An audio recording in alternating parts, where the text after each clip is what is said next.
All right, everybody. I guess we'll begin now. Thank you everybody for coming to today's speaker night. I think there will be some pizza. I think it's getting a little bit delayed, so you guys will get the pizza. But just bear with us on that. But without further ado, we will begin. So first, a few things from us. So about us. So if you don't know us already, we are EGADS. We are the Electronic Game Developer Society. So we're a group of students at UT with a passion for game development. We're a group that's interdisciplinary, community, professional, creative, and educational, right? Because at the end of the day, we're trying to connect you with any kind of opportunity in game development, no matter your background, major, or any of that. And then some of our upcoming events to look forward to. So tomorrow there's actually a gaming symposium event, and this is being hosted by the Moody College by Dr. Ben Bays. But basically, tomorrow in the Union Underground Alienware Lounge, people are gonna be like showcasing games and stuff. So if you want to showcase your game, I think a lot of it was targeted to people that were in Texas Game Jam. But I think if any game that you want to showcase, you can fill in that QR code. The whole period is like 12 to 8 p.m. Obviously, you don't have to be there for like the whole thing, but there's some information on the forum, like your availabilities and stuff. And yeah, just a cool opportunity because it seems like this will be a really big event to showcase like your games and whatnot. And yeah, just a good way to get feedback. But yeah, so there's the QR code, and we also send an announcement on our Discord as well if you don't get that. And then, yeah, I'll just give a few more seconds for you guys to scan that. Cool. And then, so Unity workshop. So Tuesday, October 28th, we have our next Unity workshop. It's going to be in GDC 4.302. So that'll be like upstairs on the fourth floor, 6 to 8 p.m. More information will come. But yeah, that will be from our Unity workshops officer. There will be lots of cool stuff for that one. I got a question. Yeah. Yeah, for the Unity workshop, will y'all be showing the C sharp programming with it? Yeah, it should be. Yeah. Yeah. Yeah. Yeah, and then cool. And then the next thing is Dev Nights. So this is just something that's been happening. It happens every Wednesday. If you haven't been coming to Dev Nights already, feel free to come. So these are basically every Wednesday, 5 to 7 p.m. They're alternating between like Discord and like in-person meetups. So I think this week we just had like the online Discord meetup. So this next week we'll have like the in-person meetup, which is always fun. So right now it's like different members of EGADS are working together for like a project throughout the semester. So it's kind of like if you want to be like an artist, you can join the art side, programming side, sound, etc. It's like a really good opportunity to just like get skills, and it's not like a super stressful thing. At the end of the day, it's like a fun kind of project to work on throughout the semester. And then yeah, with the Dev Nights, you can just meet other EGADsians. It's very like social as well, and anyone can join at any time and no experience is needed. Really, just to help you, get out there and learn. And then Howlow Land. So this is an event that's actually happening this Saturday. This is with both us, EGADS, and Longhorn Gaming. It's sort of like a Halloween themed social event. It will be from 5 to 8 p.m. Saturday in the WCP Ballroom. And then, yeah, come join EGADS and Longhorn Gaming to celebrate Halloween. We're gonna have lots of sorts of cool events. I think there's like a costume contest if you're ready for your Halloween costumes. There's like pumpkin painting, things like that. On the EGAD side, we're also doing a thing where we kind of like we want people that have made like spooky Halloween esque games to kind of like come and showcase at this event. So if you think you have like a game like that, please fill out that form, and then we'll like select some people, and then at that event you'll like showcase your game.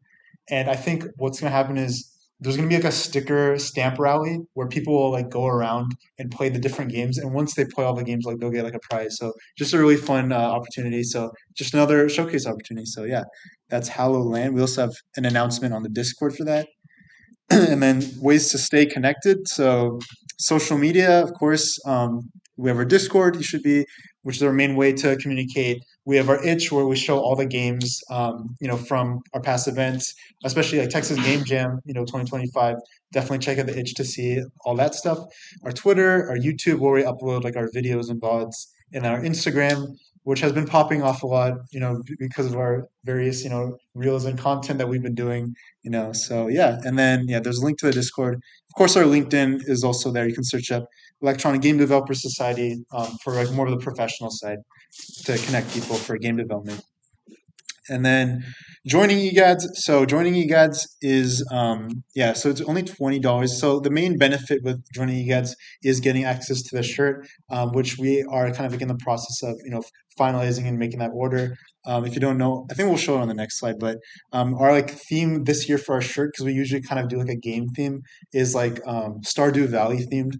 So it's a really cool design. And then yeah, if you have any questions, contact our treasurer Ethan. His tag on Discord is Sapio if you have any questions and want to verify your payment. And then yeah, repping egads. So this is like the kind of design for our Stardew Valley theme shirt. There's also gonna be like a backside, and then like it's gonna be more finalized. And then this is also like a Legend of Zelda shirt. So we have a lot, kind of tons of shirts from previous egads years.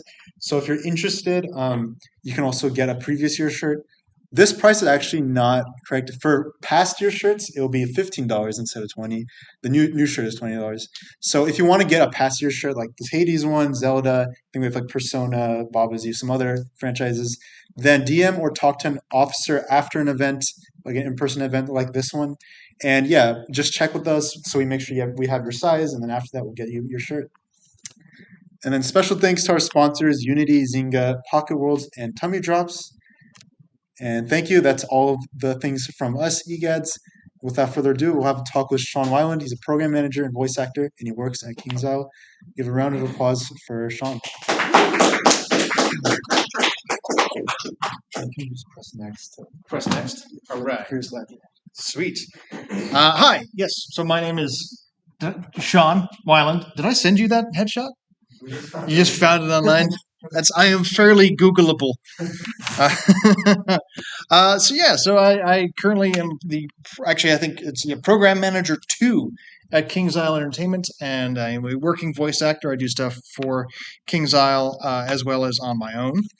Oh, hey, fun. There's like a little screen so I can tell if I'm centered on the camera. Nice.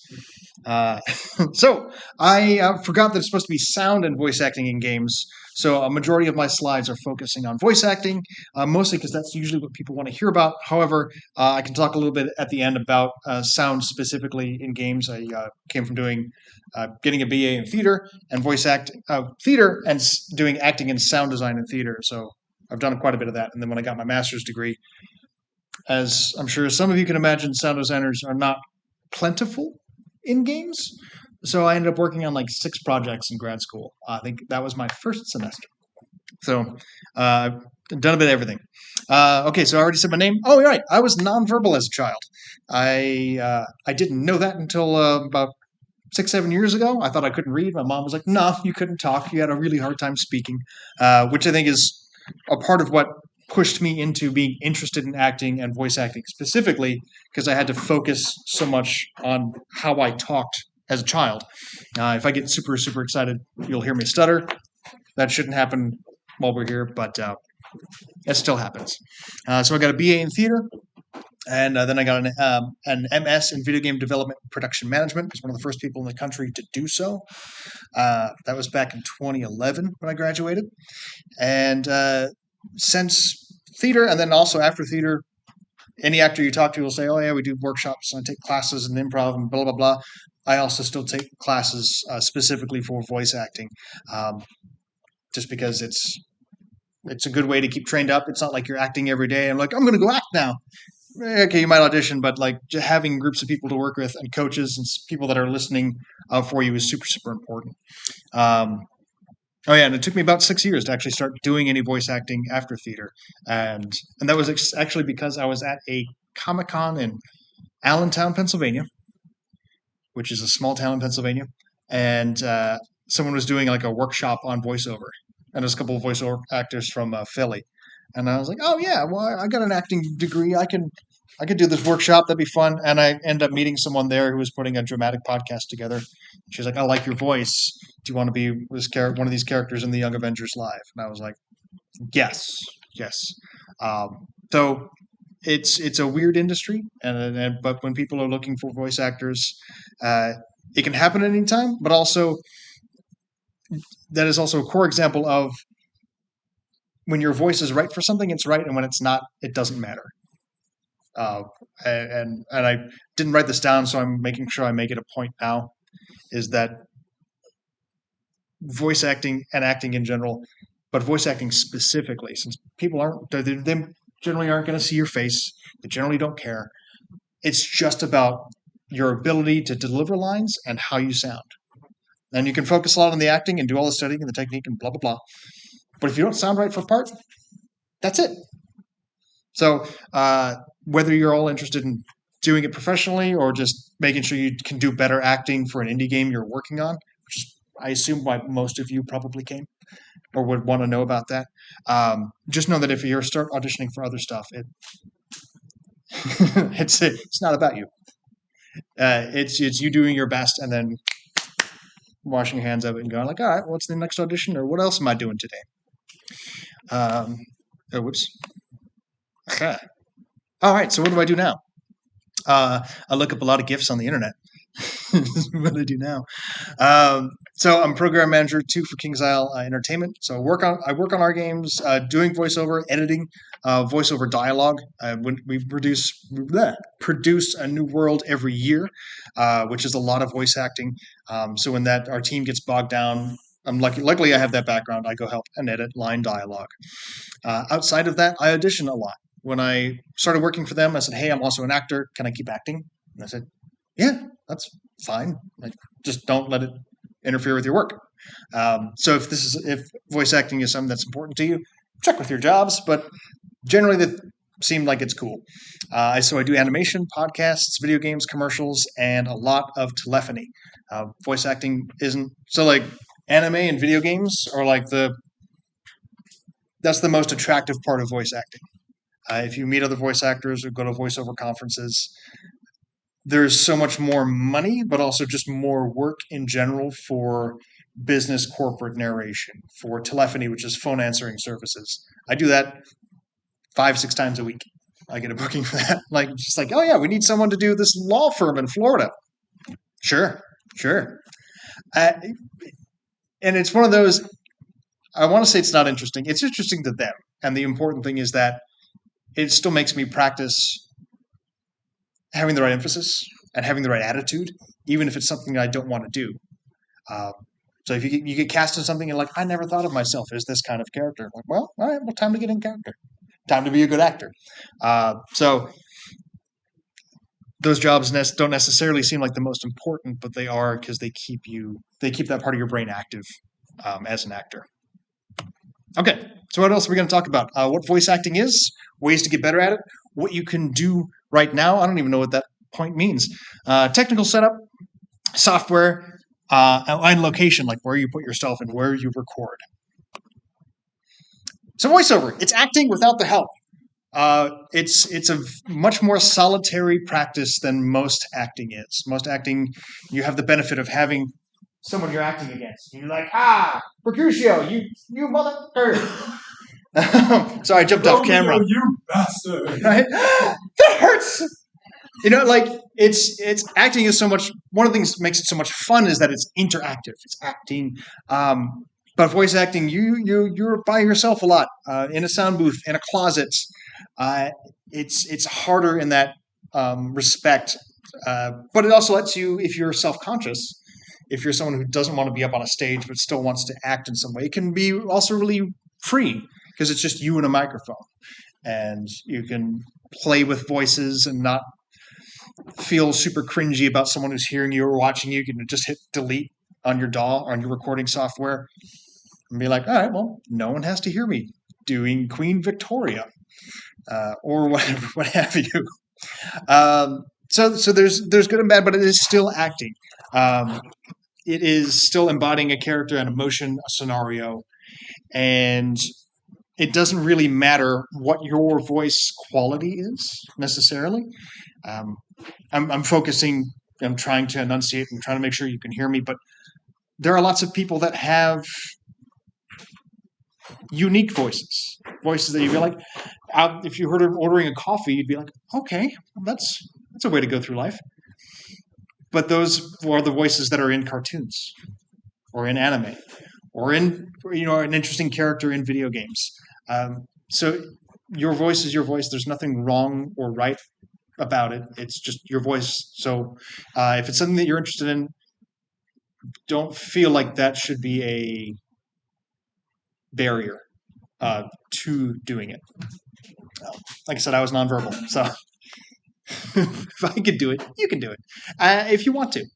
You don't have to. But the other portion, the other big portion, besides just realizing your voice is fine and you can use it, is then learning how it can be used. I almost said should, but how acting works, and it might sound kind of weird, but most of the time when people, like, I've had friends come into my sound booth and they're like, "Oh yeah, I saw this open call for the next battlefield," and then all of a sudden they start doing an English accent. Like, why are you doing it? Why don't you just sound like you? Like, oh, well, because I want to get cast as this kind of character. Mm-mm. Nope, don't worry about that. Just worry about if this is the line that they're asking 50,000 people to read, or they're hoping that how many auditions they're going to get. Think of a unique way that that's going to sound. Like, what would a soldier in that, or an enemy soldier in that scenario do?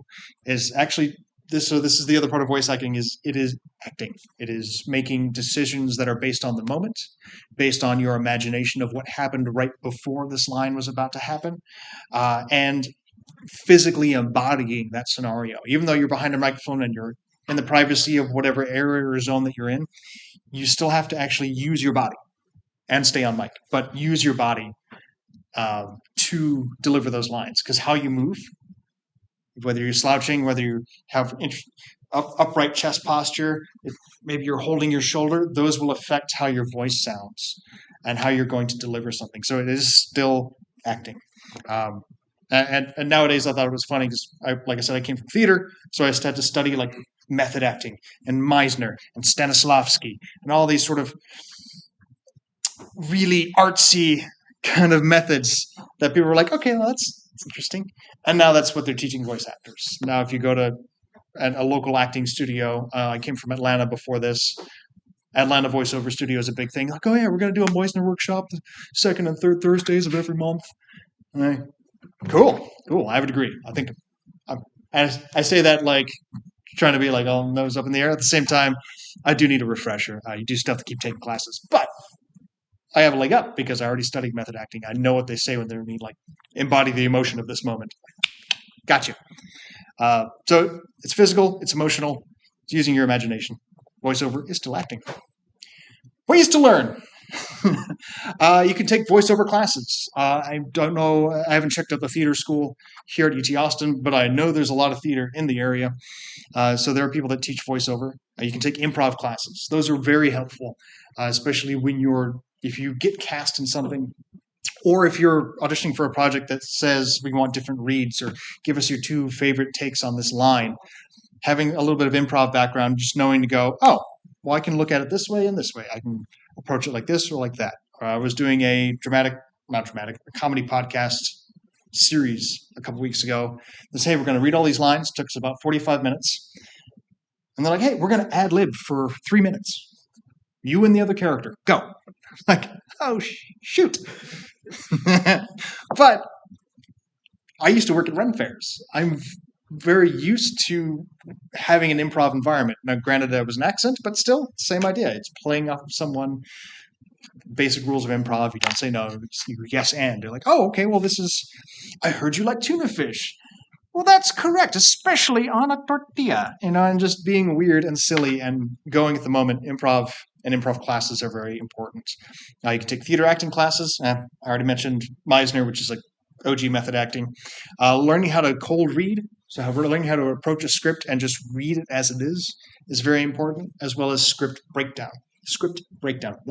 Excuse me. Which is basically the opposite of cold read. It's being able to take a script and look at the words and go, okay, what are they saying here? What are they really saying? Who am I talking to? Why am I saying these things? It's all important to kind of be able to analyze a script so that you can deliver words in a compelling way. And so there's different kinds of acting. There's camera acting. I'm looking at the camera right now. There's voiceover and there's theatrical acting. Camera is probably like the least beneficial if you're going to go try to take an acting class. Acting for on-screen, on camera is unusual because it's in a box. You can't move off your mark that much because then you're off camera and you're not where you need to be for a shot. Voiceover specific classes or theatrical acting are much more beneficial if there's a difference in classes that you're seeing or ways of training. Theatrical acting is great because it's physicality. You have to be able to control your voice, usually to a larger extent to an audience, which you don't have to do as a voice actor behind a mic. But understanding the physicality and how that affects your voice is very important and something you can get from theatrical acting. And of course, you can just take voiceover classes if you see them.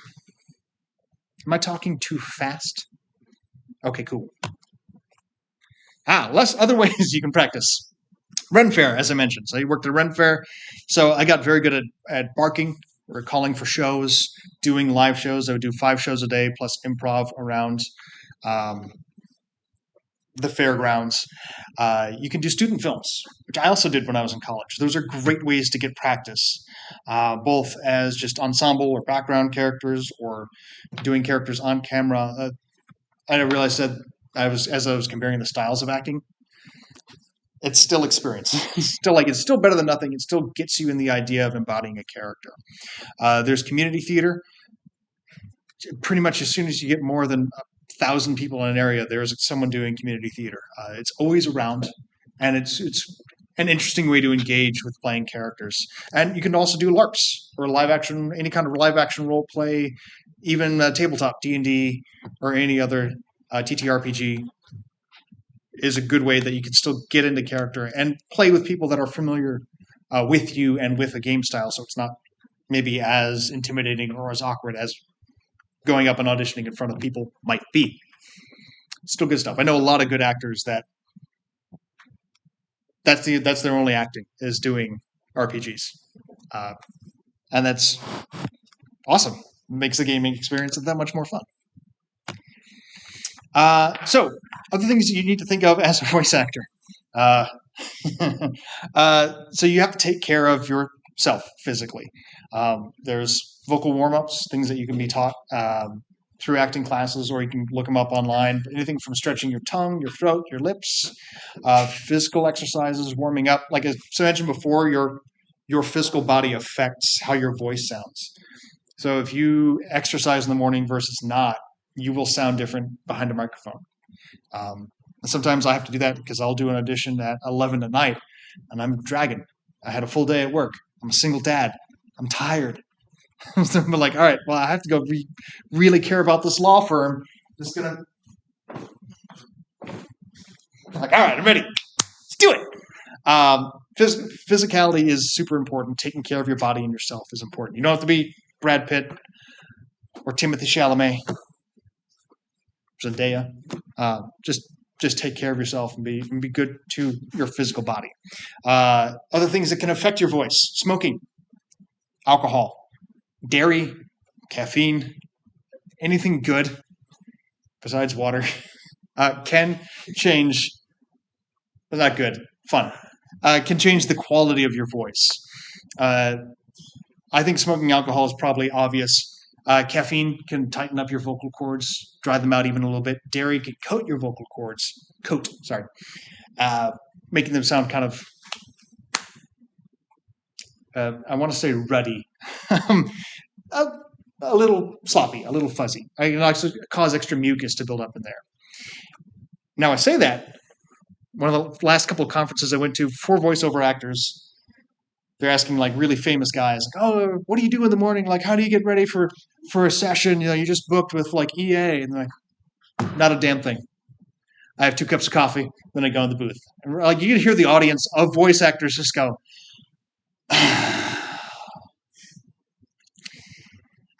so I say all that to say, be nice to your voice. If it's working for you, maybe it's not as important, but especially if you find caffeine affects you or any other energy type drink supplement, maybe hold off until after a session to have some, which is usually what I do. Is I love coffee, but I'll wait. Hydration on the other end of the spectrum, super, super important. Microphones, especially good ones, pick up every bit of your voice. So if you make just a little sound separating your lips because you're a little dehydrated, and you get that little kind of bit of Now that was loud. I was trying to do that as loud as possible. But if it's just because you're just a little dried out, that shows up on our microphone. And for anyone that's editing dialogue, it's really annoying. We've stopped sessions to give actors water to just be like, hey, do you need some water? You would drink some water. Hydration is important. And most voice actors I know, they usually have, I'm not going to touch the tumbler that the phone is on, but we'll have a giant tumbler of water, usually room temperature water, not even cold or hot or anything like that, or herbal tea. And also throat coat is like in everyone's go bag for voice actors, which is just, it's got a nice licorice root, which helps numb your throat. I used to chew on it by itself for Ren Fair because we had apothecaries. Sleep is also super important. It just like with, any other part of your life, you're going to be a better actor if you're getting a good amount of sleep. You're going to be able to pay attention to what's going on, process faster. And this also goes with game dev. There's no such thing as crunching and being more productive. And I say that as someone with an MS in video game production as well. So make sure you're sleeping if you can, please. Super, super important. Clothing. So this is something to think about if you're doing voice recording, especially if you're using, again, any kind of quality microphone. It picks up everything you're doing. So besides lip smack, mouth movements, plosives, if you're wearing dangly jewelry, swishy fabric, anything that can hang off your body that makes noise, the microphone's going to pick up. So whether you're doing it yourself, you're doing voiceover for someone else, come prepared to not make noise, except with your mouth. And I'm guilty of just thigh slap, because especially if I'm like doing a line and like I'm supposed to be exasperated about something, like, God damn it. Just I'm like, I just made the noise, I gotta do the line again, and I nailed that line. So you have to be very careful of any other part of you or your dressage or your costume that makes noise. And you can tell, like, I don't have anything on my wrists that really is going to make noise.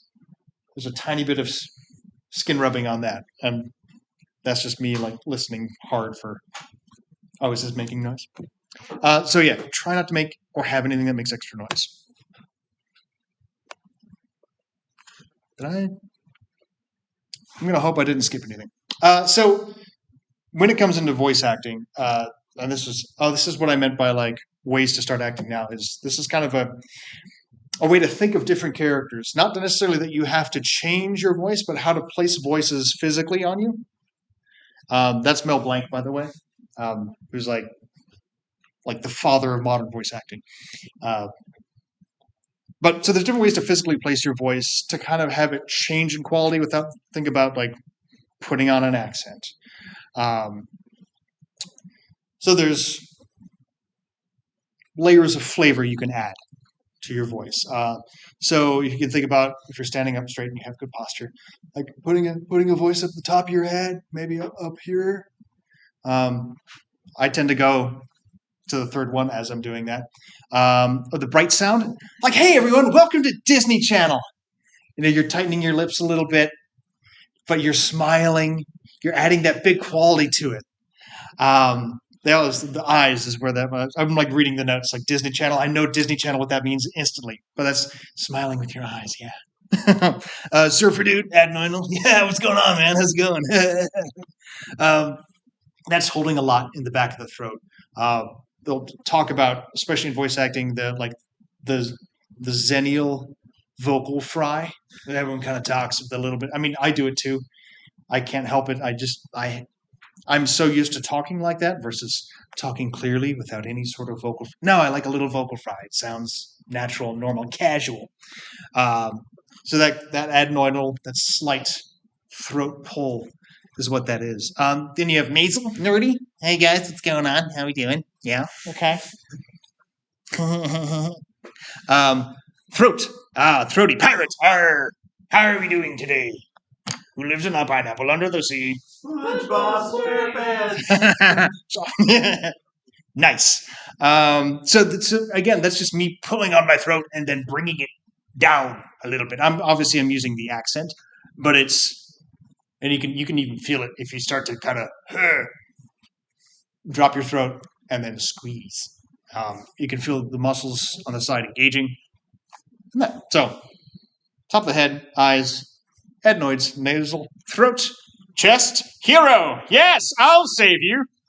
It's using that resonance that you can get between like the top of your or the bottom of your throat and your chest. So you can think about, and it's not necessarily that you have to be like activating these muscles. Think about the sound coming from there, and you'll start to get it out of yourself. And I'm obviously doing it the way that I think it would sound. It's going to sound different on your body. That's even better because you don't need someone to sound like me. I am your average white guy. There's plenty of me. If it sounds unique and different coming from you, awesome. That's so much better. So the last one is the diaphragm. This is the one I have the hardest with because to me, talking out like from your diaphragm, which is the bottom of your chest, sounds like talking like a hero, which is maybe why I get cast as a villain more often than not. But if you think of it kind of coming from down here, like, I'm going to eat your babies. I don't even know what to say there. Why not? That's something a villain would do.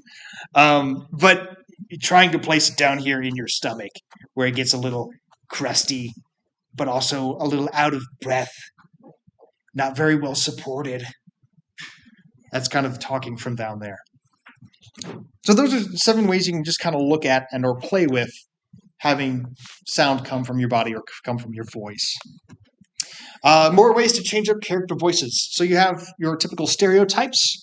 But so the way that I kind of played all those, if someone says, "Hey, this is a villain," and I'm saying a villain comes from down here, well, it can be interesting if you were to play a villain using your nasally voice, your nerdy voice, or pirate voice. Obviously, there's pirate villains, but there's good pirates. You could play a hero, but as a pirate, and kind of figure out how that works. Just because someone says this is how a character should sound doesn't mean that that's how you have to approach it, which I know sounds weird, but I hear this advice split 50-50 whether or not you should always read to the spec or to what the direction of a character is or go with whatever your gut feeling is. And I hear it both ways. Yes, you should absolutely stick to the script, do what they say, and or no, don't. Just do whatever you feel like and send in the audition and peace out. So starting out, I would say you should probably stick to the script. But if you feel something, directors hear that too. The directors hear when you go, I'm going to deliver this so much better if I read it this way. And I've had that happen too, where I'm just like, can I read it like this? I know I just did it the one way, but can I do it the other way? I'll do that. I'll engage the character more, and they hear it and they go, yeah, that was way better. We're going to do it like that. Now that's why I have an Irish character in my repertoire, which wasn't supposed to happen. Extra placements. The bubble, which is like Stitch's voice. Oh, her name is Family. And that's both nasal, but also opening up a bubble in the back of your throat. False folds. I have a really hard time with this one, but if you think of like metal, screamo type music, I can do it for monsters sometimes. Fresh meat. But it's getting that very breathy, but also getting your vocal cords just rasp together. Saying that, if anything ever hurts, stop doing it. You're going to hurt your voice. You're going to blow out your vocal cords. You're going to get, what's it called? It's just essentially like scarring on your vocal cords. You don't want to do that. If you're ever doing a session or directing a session or doing a game and there's screaming, save that to last. Screaming and exertions should always come last in a session so that then people aren't trying to talk through doing damage, because you're doing a bit of damage to your vocal cords. So that when they're at the end, you can then just rest and let your voice recover. Otherwise, there's no gig worth destroying your voice for. unless you're Julie Andrews. I think she's the only person I've ever known that had lost her singing voice and was like, it was worth it. Sound of Music. Fuck yeah. Oh, sorry. I will try not to swear anymore. So find out if you're doing a new voice where it sits comfortably for you. And that goes with any of the previous kind of archetypes or ways of placing a voice. There's going to be a way that it smoothly dips in for you. You can go with it from that direction. And that should be for any character. Unless you're playing a character that is physically uncomfortable with themselves, which would be unique, you should feel comfortable with the voice you're using and creating. I love this. So if you get stuck, try a runway. So oftentimes I will have the 2-3 voices that I can think of, and I'll be in a session, or I'll be even in a teaching group, like a group learning situation. They're like, hey, why don't you do that with another voice? And I'm like, I can't think of another. Yeah, there's 20 voices in my body right now, but I can only think of 3. And so a friend of mine likes to call it the runway. And that's when they'll be like, all right, well, just think of other characters and try to do them.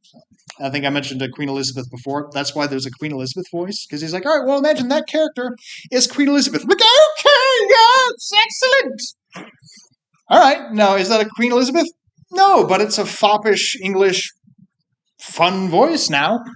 So the runway is a quick way to just try on characters and just to think about, like, all right, you're walking down, walk like the character. Excellent. Yes.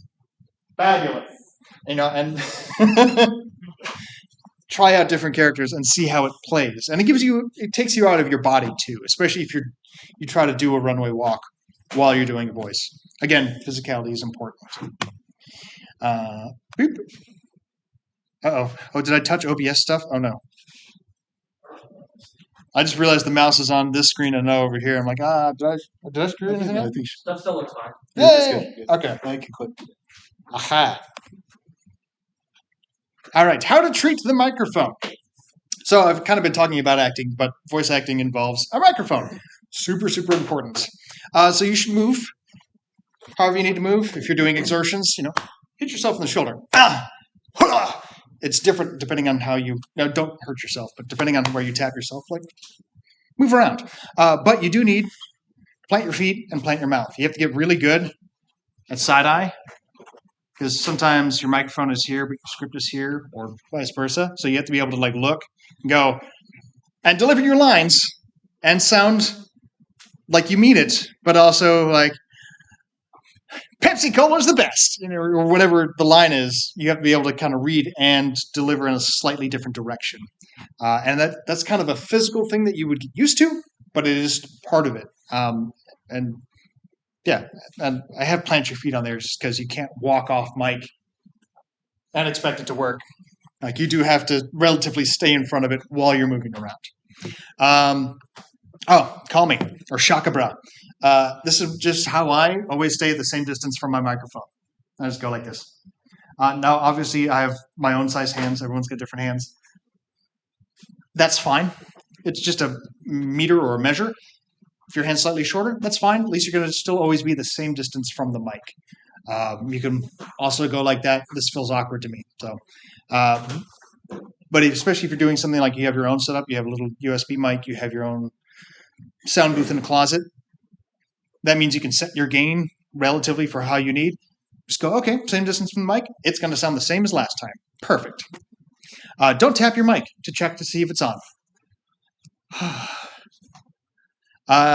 And this is coming as also someone who worked in sound design, but that kind of I'm not even going to touch that. But is it on? You could just ask if it's on. If it's on, you're going to hear yourself. That can mess up a microphone.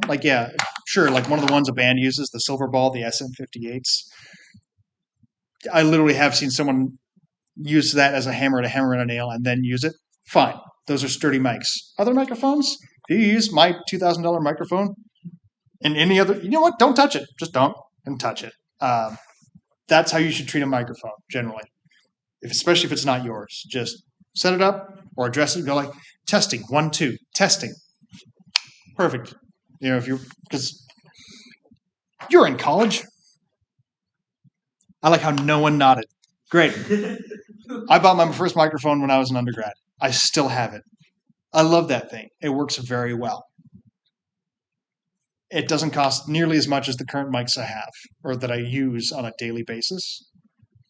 But I would still want anyone that I invite to use that one to treat it with respect. So treat those microphones with respect. You don't know how much it costs, unless that's like your jam and your thing of knowing about microphones, the cost and everything. Be nice to them, please. If it's not your mic, oh yeah, don't touch it unless told to. Yeah, okay, same point. I was just talking off the top of my head, but I'm glad I have that point on there. Also, invest in a pop filter. Those run anywhere from $10 to $50 if you really want to get a nice one. But honestly, the ones that just look like pantyhose stretched over like a knitting screen thing. I mean, that's what it is. It's just nylon mesh. I have a nylon one. I have a steel mesh one. I'll be honest, I can't really tell the difference. I just like the steel mesh one sometimes because the old one, the nylon one, is starting to get a hole in it, as nylons tend to do. But that's something you should have for your microphone. It doesn't necessarily protect the microphone, but it keeps plosives, any kind of mouth noise where extra air is coming out, from hitting the diaphragm of the microphone and causing a spike in your sound waves, which is undesirable. It just shows up in the mix later. Doesn't sound good. So investing in that pop screen filter is good. So tech, setting up recording for voiceover. How am I doing with the time, by the way? No, not bad. So pop filter, microphone, which goes behind the pop filter. Microphone's on a stand. Your stand, if you can, should be isolated. So the little tripods that go on a table, which I think I don't have in that picture. I can go like this. If I have a stand on a table, the microphone on the stand is going to pick up this sound. And that's even if I'm just kind of like brushing it. A good microphone will also pick up this sound. So anything that you can have that helps, a separate stand, if you can have one, get one, afford one, or if you have to have a stand on a table, better than a tripod is one that clamps on the side. And if you can, get just some cheap rubber that goes on both sides of those clamps that would go on a table, just to help, again, deaden and isolate the sound from anything that would touch it. After the stand, a microphone cable. Cabling is not important until it fails. So microphone cables do eventually go bad. They'll fray on the inside. The soldering points between the pins of the cable and the wires inside can go bad. The shielding can go bad. As soon as it does, you will either get no sound or you'll get just the worst annoying hiss possible. So buying a good mic cable is totally worth it. I don't know how many I've gone through, but I finally called up someone I use Sweetwater for anyone in audio. Generally, you're working in there long enough, you'll come across them. I was like, hey, I need a good microphone cable. I have this new mic. It's really expensive. What do I do? And he's like, hey, well, there's tons of brands. Obviously, you've been on the website. My favorite one it's like in the top 50 to 60% of price-wise of cables. He's like, I had guys that have been touring musicians for 10 years. They still use the same ones they bought. Perfect. I don't tour. I plug it in and leave it alone. That sounds awesome. So I've been using the same cables for 3 years now. And yeah, what is that? 3.5 foot cable cost me $27, which for me, I'm like, that's an expensive cable. Totally worth it. It's really nice to be able to turn on my setup and have it work time after time after time. So it's really, really important to have good cabling, a good interface. So this is why this is Tech Chain 1. This is the way I prefer to set things up. I like to have a good microphone, good cable, good audio interface. I've gone through DigiDesign M boxes. I've used Scarlett's interface. I've used Apollo. Right now, the one that I have is actually the one that's on there. It's an RME Babyface Pro. I got it used online. Works great, but you need something that's going to take a good clean signal and deliver a good clean signal to your computer. So most of those are USB nowadays, whether they're C or micro or A. The quality of the port doesn't really matter unless you're doing large instrument chains and you need a bunch of different inputs. But as a voice actor, You don't usually only need one, sometimes two if you're recording with someone else. And then your computer itself, which, well, that's a different talk for me because I like computers and tech. Uh, but a decent computer that could take those inputs and run audio software. After that, your other option of setting up, besides that stupid stand, don't use that kind of mic stand. Those are bad. Don't do it. Unless you're doing podcasts, then fine. I don't care. But I got a pop filter, a microphone that goes off of USB to your computer. A lot of times you'll have headphone monitoring that you can either plug straight into the microphone or into your computer. In this case, it doesn't matter too much because most of the time, whether you're using the interface in the last one or this, you can choose whether you're getting your signal directly from the microphone or from the mix in your computer. And that's really only important if you're recording by yourself or doing like an indie project where you're the actor and maybe one of the sound designers, all the stuff yourself. You want to check your input so you can check to see how it sounds raw or before it goes through your audio recording software. And then after that, you're going to monitor it through the software because you want to hear how it's going to sound on the end. That's really important just in case there's any extra sound bleeding in to your recording. But I mentioned that also just because get good headphones if you can, or the best you can afford, which is my next point. Get the best you can afford. It's not going to be the highest end stuff. It's not going to be a $2,000 interface and a $6,000 microphone and $500 headphones. It's going to be used or cheap new stuff. That's fine. That's okay. But it's always more expensive to rebuy the same kind of thing. Like, I'm going to get the $70 Yeti versus the $120 Shure microphone. The Shure microphone's better. I say that having replaced several microphones and then just going, I bought this 3-pack. It was supposed to be like these 3 really nice microphones, and it was $100 more than buying a Shure. But buying all those mics separately of good quality, I was saving $200 to $50. I ended up throwing all of those microphones away because they were so bad. I'm just like, yeah, it's a kick in the teeth, especially with audio equipment, because good stuff lasts a long time, and bad stuff just will make you waste your money because the lack of quality is quickly apparent, but also really hard to refund. There's not a lot of refunds in audio equipment. So familiarize yourself with gain settings. I mentioned that before, like setting up your distance from your microphone. Generally, you'll have a certain gain that works great for your standard room tone delivery. And you want to know where that is. Even if you change it, you want to know, like, I'm always at negative 26 dB in my DAW. Or on my slider if you have a physical mixing board, in which case, good for you. That doesn't happen a lot anymore. But familiarize yourself with that setting, and then a loud setting and a soft setting. You should always know those 3. Loud setting being like if you need to yell at someone across the room, it's really hard to fake that kind of sound. So you have to go, "Hey, how's it going?" Sorry for anyone online watching, but that's going to overlevel your mic. It's going to peak, and it's going to be an unusable recording. So you want to know if you have to deliver that kind of line, where to pull it back or where to move the gain down from. And also if you need to do something like, "Hey, how you doing? It's really nice to see you. I'm glad you came in tonight." That's obviously so much softer. You need to have your gain up a bit more. And I just realized I really pulled in on that camera. So they just got teeth. But you need to know those 3 settings are most important to know so you can quickly deliver those lines and not spend like 10 minutes going like, all right, is that the right level? Okay, maybe.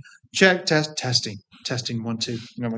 Just do that on your own so that when it's go time, you're ready to go. Let's see, USB on USB. Oh, so some USB mics also have like a level on there. So there could be like a dial for setting a level on a USB mic. I see those all the time. Your interface. So if you're using something like the, I want to go back, but I don't want to mess this up. Nope. Oh wait. I saw the things down there. There they are. Haha. So like there's a gain setting right there. So that's on a lot of interfaces. There's a separate gain setting, and then your DAW and or Windows and Mac OS also will have gain settings that might mess with your interface or your recording chain. So just be aware of all of those. I like to have all those set to the same thing and just mess with my gain in one. Usually in my audio settings for my interface is where I play with it the most. Because if they change somewhere else, it can mess up your whole day.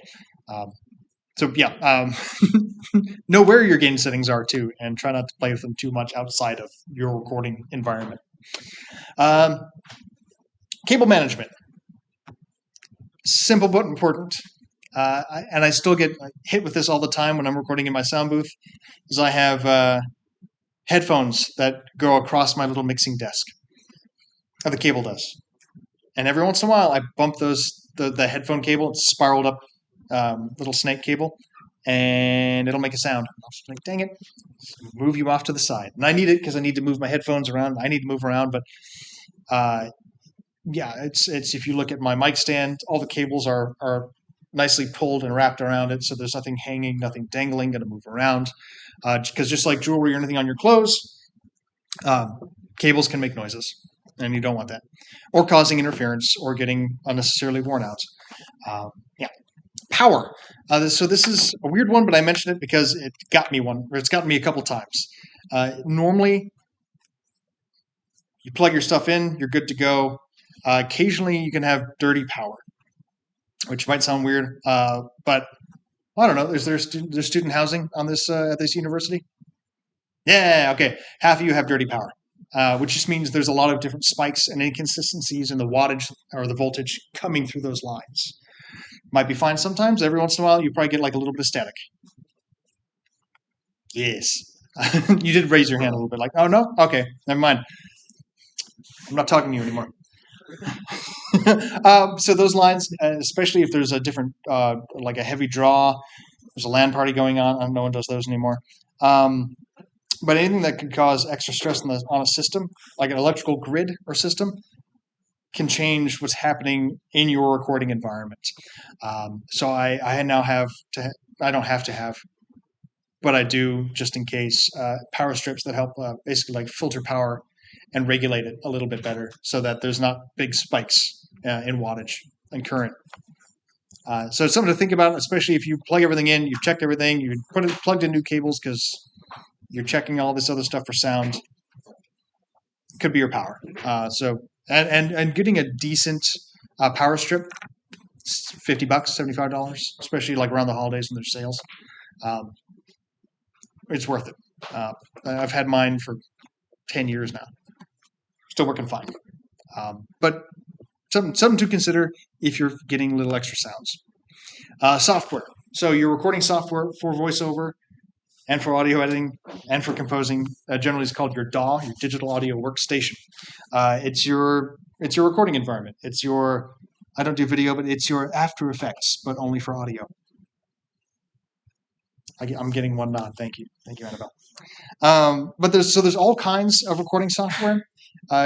In this case, whatever works for you. What's the? I'm trying to think of some of the cheaper ones. I can't think of them off the top of my head. But there's like SoundForge, which is like an old one from a long time ago. There's free ones. Use free ones. Yes. I know Audacity isn't. I don't think the DAW, but it is like. Yeah. No, Audacity. That's totally the one I couldn't think of. Yeah, Audacity is totally fine. Really, as long as it gives you the recording quality and format that you need. So, like for me nowadays, I have specific delivery requirements. It has to be 192 kilobits per second, wave, mono. Name the file structure the way that we tell you to name it. Otherwise, we don't consider it delivered. I'm like, well, I want my money. So I'm not sure how Audacity. It's been a long time since I've tried out Audacity, but there's usually like output parameters you can put in for your files when you're exporting them after you've edited them. I'm sure Audacity has a lot less than Pro Tools, which is my go-to. But I need that. For most of the stuff that you're going to be working on for a while, especially if you're going to be doing indie games, Audacity is totally fine, and you don't need to do a lot of multi-track simultaneous recording. So, it really is. As long as as long as you're putting in good, clean sound, I know it can deal with it, and you'll be able to deal with it. You're fine. Um, how to deal with those files? Oh, phone recording. So you can record stuff on your phone. I've actually used back when I was using Apple devices more often, GarageBand. I was able to plug in an interface and get 4 inputs onto my phone, do podcasts that way. I was super stoked. I'm like, great! I can use my phone to do recording remotely. I don't have to bring a laptop with me. This is super easy. Switching to Android was one issue, and then recently, in the last couple of years, Android has started doing different file formats for audio and video and pictures, which can really severely screw up your editing and exporting chain. So I needed to get a file off my phone last week, and it's like, oh, this is an ARW. All right, I'm going to Google it. What is .arw? How to convert? I'm like, oh, well, you could do it in VLC. Sometimes it wouldn't do it. It's like, oh yeah, we saved it. Same format. So be careful. Although you can get great recordings just fine, especially if you're using a separate interface or even a really good USB microphone on your phone. But sometimes the formats on those, at least natively, will not be what you need. It won't be an MP3 or a WAV file or an AIFF or something that's easily editable. So be careful. So Reaper is like the most approachable DAW that's like mid-tier, and I would say it's nice because it's one price. You pay something like $50 or $70 depending on your user level. If you're a student, they usually give you a free license. It has a wide ranging functionality to it. Lots of plugins that are free. It's what we use at KINGISLE. Is we use Reaper. I know we have to pay for a license, but my license was $70. I bought it before I started working there. And they're like, yeah, that's fine. Use that. And I think I'm one, update out of date. That's fine. It works with all of the other versions of Reaper. Not a big deal. It is a really good piece of software. The only reason I don't use it primarily is because I've been using Pro Tools. Oh crap! Since 2004. I had the first M-Box they ever released. I'm really sad I sold that on eBay. So I cut my teeth on Pro Tools. It is how I feel most comfortable and familiar. So that's what I record and edit in. I would not tell you to get it unless you have to get it for a class or something. Like it's not necessary. If you make music too, again, Pro Tools and Reaper. Pro Tools is like the industry standard. It's like your mom buying you or your dad buying you a Mercedes. Like, good for you, buddy. Other ones drive just fine. But it is nice to show up in one. That's how I feel about it. Recording space. The better the sound you start with, the easier it is every step of the way after that. So if you can start in a space that gives you good, clean, quiet sound with nothing else, perfect. That's ideal. That's what you want. That's why I've talked about all this tech and how you plug it in, cables and wires and power, because it gives you good, clean sound to start with. But that does start with your space. So like right now, this entire time, I could hear that air coming out of that vent. It's not annoying, but I notice it. And there's air coming somewhere from over there. I can't quite tell where, but I can hear the rush of the air coming out of there. If I were recording in here right now, the first thing I would be doing is like blocking off my microphone or waiting until that turns off, because that would be too much noise for me. That should be too much noise for you too. Have some standards. So you can have a booth. Booth is a great way to isolate yourself from your environment and have nice clean sound. Those are expensive. You can have a portable booth. Those are a little bit less expensive. Even porta booths, if you go online and search one up and be like, I want to buy a portable booth, it is PVC pipe and sound curtains. The sound curtains might be slightly nicer with a little bit of a rubber liner in them. Great. However, they're, no offense to any of them that make them. I've met them at conferences, but they're still expensive for what they are. You can use a closet. I have been on the road, gotten a gig. I have been inside of a hotel room closet. I am about just as wide as they are, roughly, sometimes a little bit less. I've taken the hangers with the little clips on them for your pants and or dresses and hung up pillows on either side of me, leaned up against the wall so I could have a pillow next to me, held my microphone in my hand, turned on my computer with my toe, and recorded that way. Sometimes it's whatever you have to do. I've built blanket forts using sofas, mattresses. I have friends that all the time, if they're in a hotel room with a thick comforter, they'll just take two pillows, make a little less than 2 foot gap under their bed in their hotel room, and record that way. And they'll just record their lines, do whatever they need to do. There's lots of things you can do. It's really about reducing the echo that your voice makes. Like that's the one main thing, and then reducing any ambient sound that's around you. If you don't have a closet for some reason, you don't have a booth. If you're in just a room, the more stuff that's in a room, the less echoey it's going to be. So your most populated room in your apartment or house, being in the center of the room, generally in that kind of situation, is going to be better than being in the corner, because when you're in the corner, the sound is going to reverberate faster back towards your microphone. Stay away from appliances, vents, pets, pet feeders, water fountains, windows that face the street, anything where extra sound is going to be getting at you. And yeah, the more you record, the more you do any kind of voiceover, recording, editing, the more you're going to realize how much sound is in your environment every day. Like I used to go and plug my fridge so I could record for an hour because I'm like, I can hear the condenser going off on my fridge. Cooling fan on your laptop. That'll get you. That's why now, like, I've rebuilt my sound booth a couple times because I couldn't afford a booth. I had to build my own. My computer is outside of my booth. I run cabling to it for a monitor and my microphone in there because just the fan going off, even though it's a quiet fan, it's pushing enough air that it's just, it's annoying. So do everything you can to isolate yourself. It doesn't have to be expensive, and if you decide to do more and more voiceover, it's something that you can get better at in time and invest in over time. Jargon. Yes. So this is super important. Just stuff to know if you're doing voiceover with someone else, with an actor, or you're working with a director or producer. They will say certain things, and this is not an exhaustive list. This is just the stuff that was, I think, last night off the top of my head, like, oh, shoot, yeah, right. There's things you should know. ADR. It's been 10 years, but I still remember the first time someone said ADR at me, and I was like, huh? What is that? Like, in context, I thought I knew what they meant. But, oh, man, I had to Google it later. Automatic dialogue replacement. Dubbing. It's freaking dubbing. I've been watching anime since I was a kid. I didn't know ADR was the same as dubbing. But that's what they call it in industry. They won't say dubbing, generally. Punch and roll. Or punching, but also called punch and roll, is a type of recording.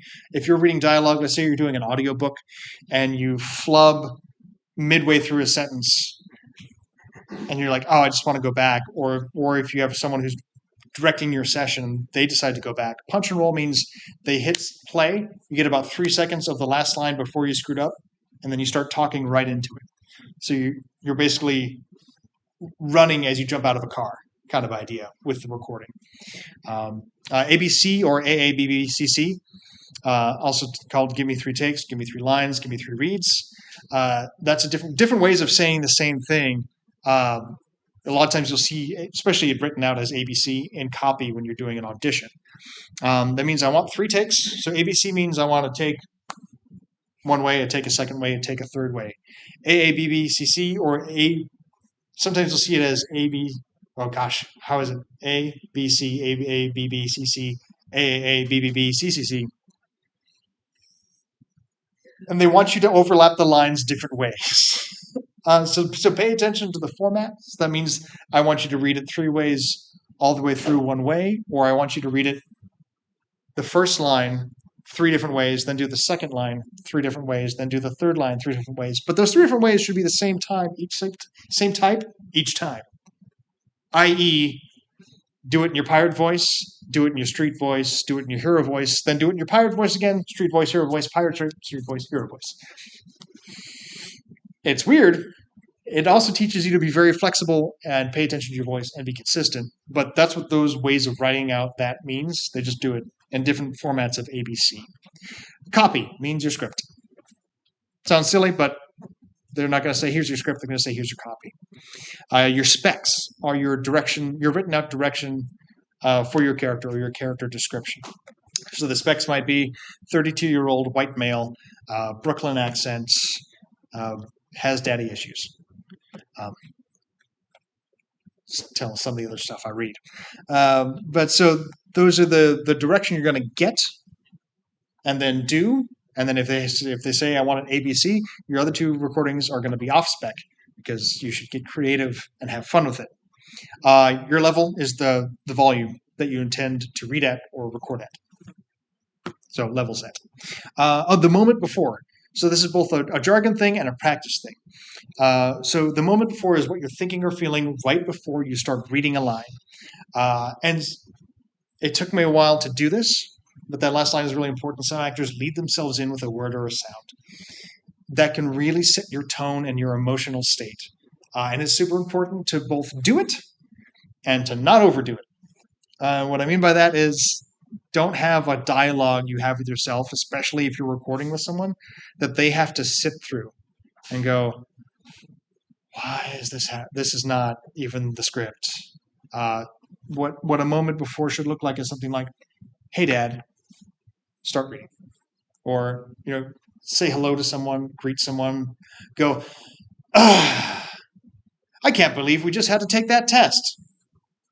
All the words being, that's the script or the copy. The breath is setting the emotional tone. So that should be that's a moment before that can be very helpful and powerful, but also keep it short.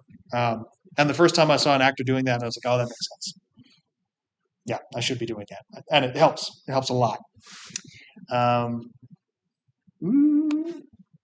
Question time. It's 7 o'clock.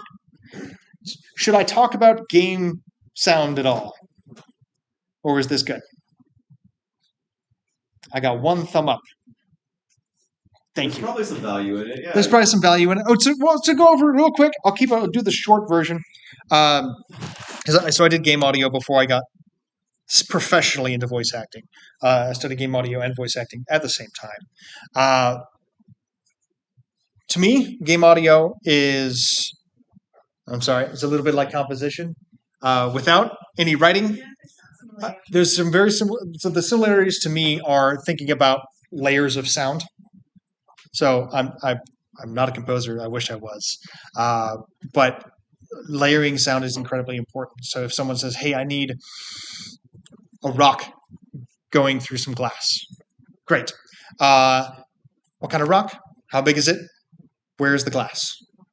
And thinking about that as a sound designer, okay, well, if it's a glass table, so that rock is going to go through the table and hit the floor. What's the floor made out of?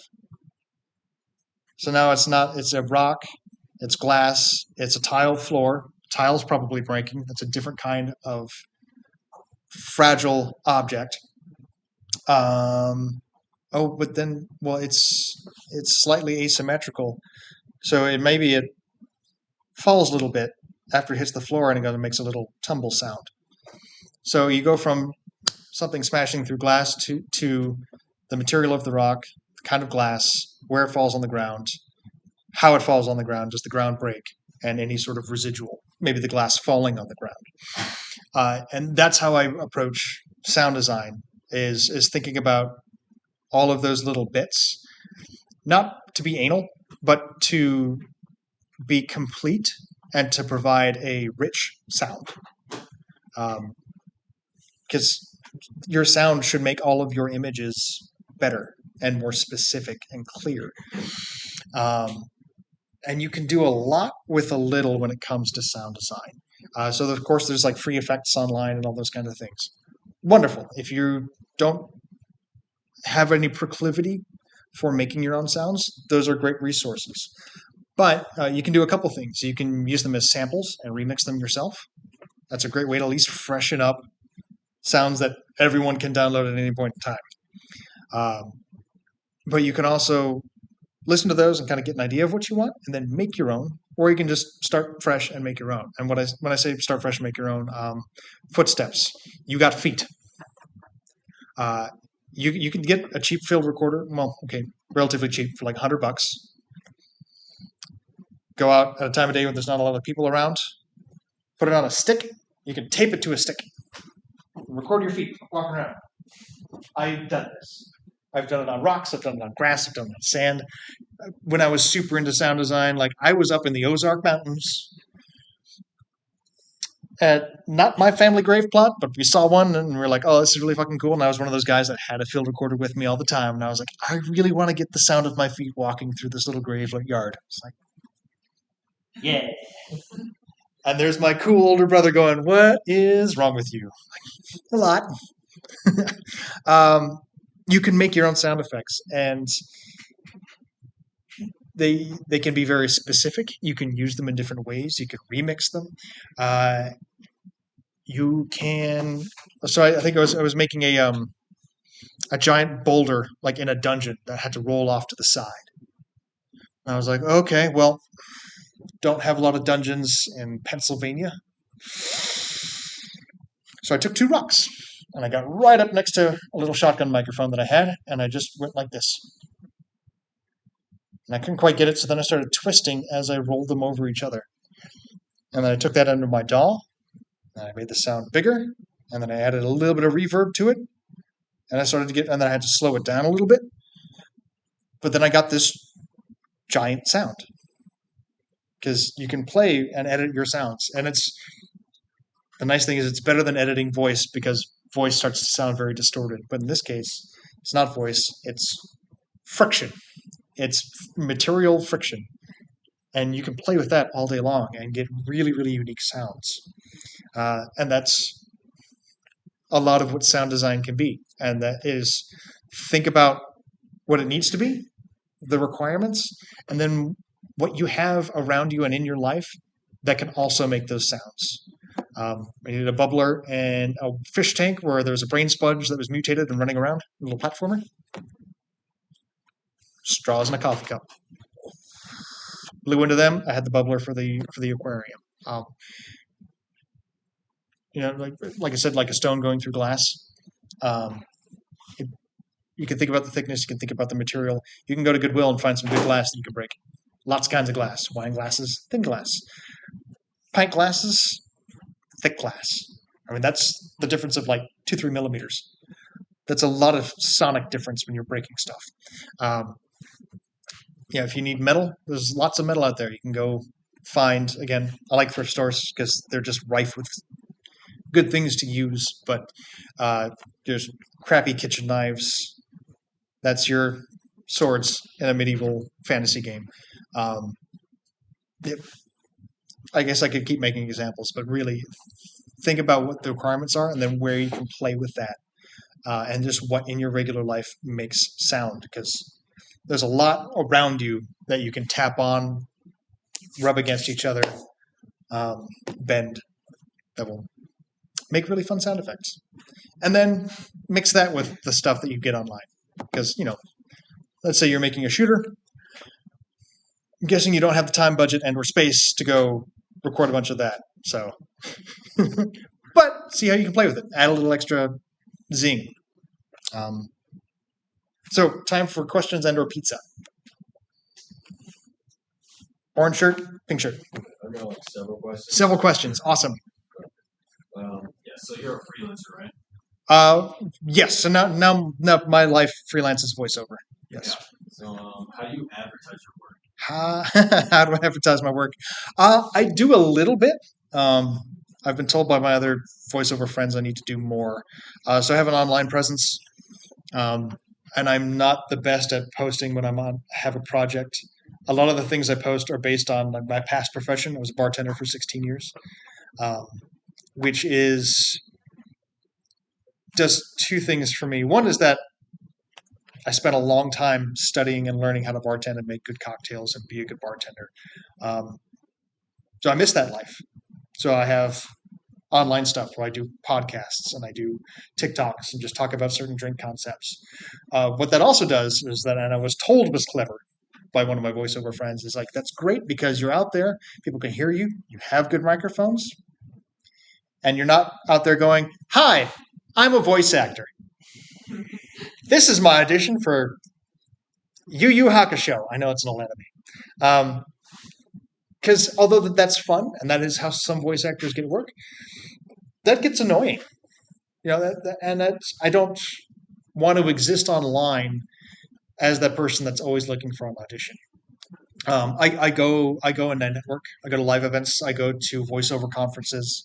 I go to the Video Game Developers Conference (GDC), both as a producer for my company, but also as a voice actor. If there's a year they don't pay me to go, I'm a voice actor because shoot, if I'm going to go talk to people and network, I'll just network as that. I go to where the work that I want is.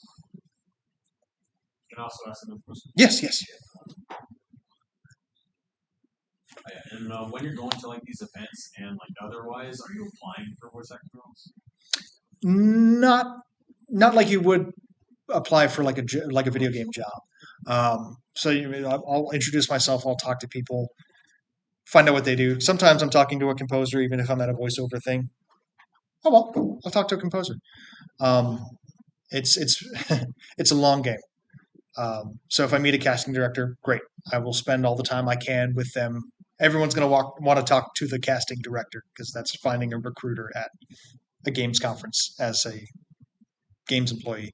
So I'll spend all the time I can with them without being obtrusive or annoying. But the rest of the time, I'm just talking with other people. Voice acting. The great thing about the community is that they're I'm trying to say this with as much tact, but it's not acting. It's not Hollywood. It's not.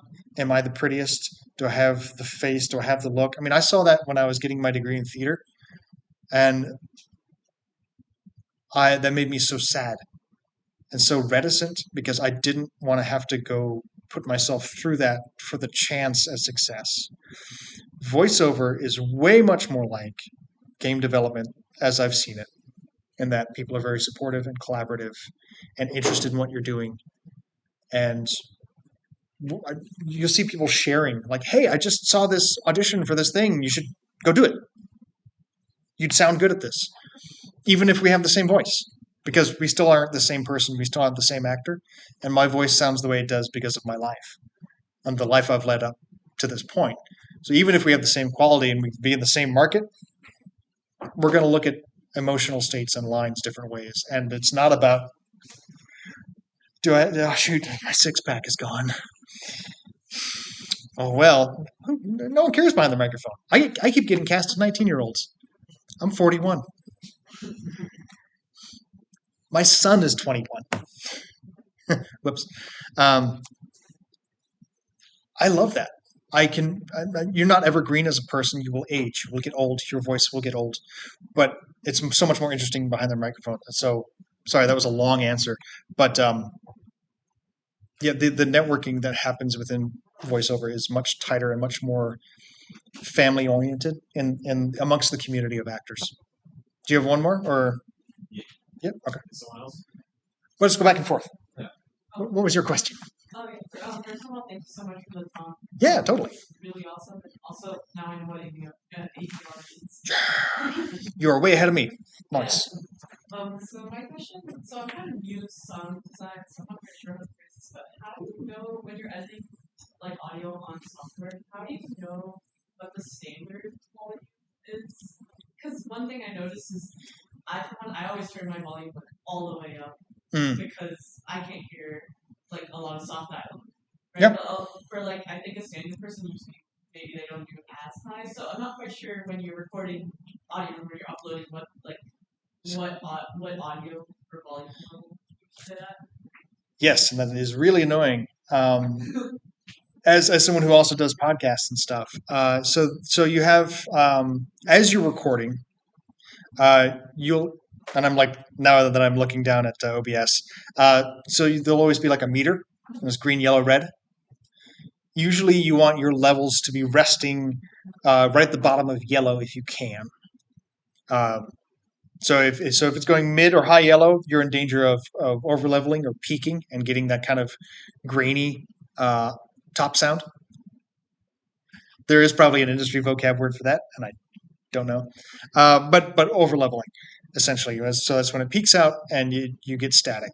So you're usually staying right at the top of the green or just a little bit in the yellow is where you want that for recording. Then when you're going back and you're say you're gonna edit your file, you're gonna normalize everything, set a compression or apply a compression pass if you need to. You'll also do can or probably do something. I'm forgetting what the function is called, but it's basically setting a LUFS or using a LUFS meter and setting a level there. And you can look at, so if you're looking at, say, putting something on Apple Podcasts, somewhere way down the line in settings, like or in their like recommended producer setting stuff or guides, they'll have like a LUFS level. Most of the time, -22 or -24 LUFS. So it's a dB level that you'll put at, but it's LUFS is kind of like a metering standard. LUFFS.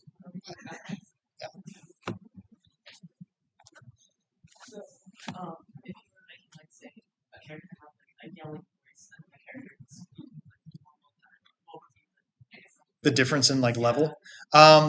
So recording it, I would try not to make an actual difference in volume level. I would try to change my gain so that me yelling and talking louder and going like that still comes out at that bottom of yellow, top of green area, because that quality sounds different.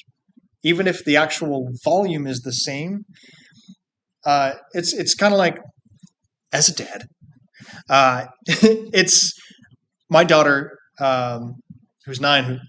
It's just she and I, so I have to be both parents. She knows when my quality changes. And my volume might not change, but if I'm going from talking like this to, hey, I need you, turn off your phone, pick up your stuff, go take a shower.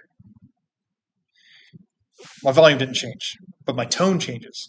And so that you can kind of apply that same quality difference in yelling um, when you're mixing. It doesn't actually have to be that much louder. Now, honestly, like a gain of like 8 to 12 dB will be enough in a mix to adjust that. But yeah, but also just the tonal difference makes it there, because you don't want it to go too far off and have to have a listener like go and actually turn their headphones down. That's bad, right? And I've had that happen before. I'm like, nope, we're done. This is terrible. Another, are you good with no, good? Okay. Yeah. Yes. First, thank you for the detailed answers. I like detail. Yeah. Then, do you live somewhere particularly quiet, like a Oh, quiet house or a quiet neighborhood? sometimes I hear the first part of a question and then make up an answer. Like, yes, I do live somewhere. So, do I live somewhere particularly quiet? Yes, most of the time. There's been construction there. In the last couple like months, I guess. First, Google Fiber was putting in fiber networks, and we were all like, "Yay!" And then apparently they like broke some stuff, and then other street crews had to come out and dig up more of the road. But in general, yeah, my neighborhood is quiet.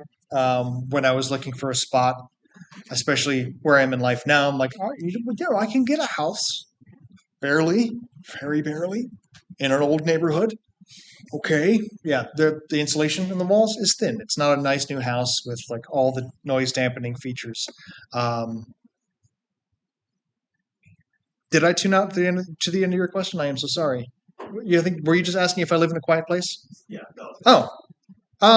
It's okay, but I also like to DIY lots of things. So I built my own sound booth about 10 years ago, and I've had to trim the walls and be able to move them across states.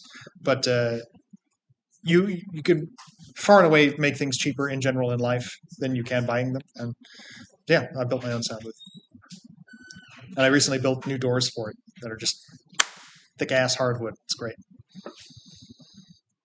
Yeah. Do you get hot when you're recording? Yes, yes, I do. Yes. You can get fans, but at the same time, fans make noise. Even nice Noctua. I mean, I've resoldered and rewired computer cooling fans to help cool myself, but you can't run them all the time. So you got to pick your battles. You put, I- like a noise gate on that. Noise gate or something. I'm not sure I know what you mean. A noise gate in.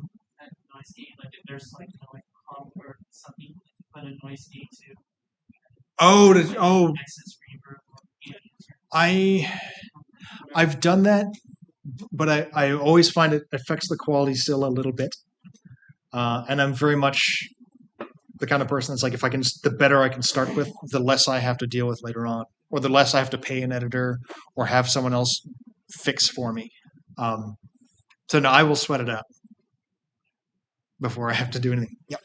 What is like that kind of like the voice acting grind? How often are you auditioning? I assume you're auditioning very frequently, but if so, it's like how frequently, right? Are you like doing multiple auditions at once, multiple like gigs at once? You know? Oh yeah. Yeah. What's that grind? Very grindy. So outside of like the last 10 months of my life, which have been very stressful. I moved to Austin back in February. So like just getting my booth reset up, getting a lot of stuff done.